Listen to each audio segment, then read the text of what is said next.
remove the oil methodically from one point to another inside the housing. The oil pump is the heart of the system, drawing the lubricant up from the sump at the base of the housing and delivering it to the engine.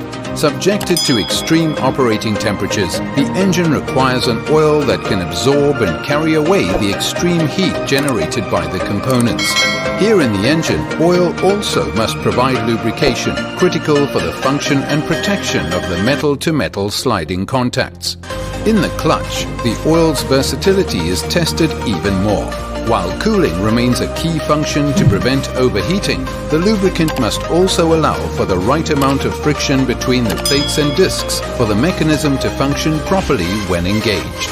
That same oil also circulates through the gears, where the extremely high pressures and heat place even more demands upon it. Here, the oil must be able to absorb heat and help protect the gears against pitting and wear with a formulation that includes special anti-wear and extreme pressure agents.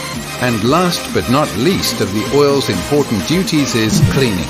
As it circulates between the engine, clutch and gears, the oil routinely picks up dirt and debris along the way and deposits it in the oil filter. மறக்காம surprise பண்ணுங்க.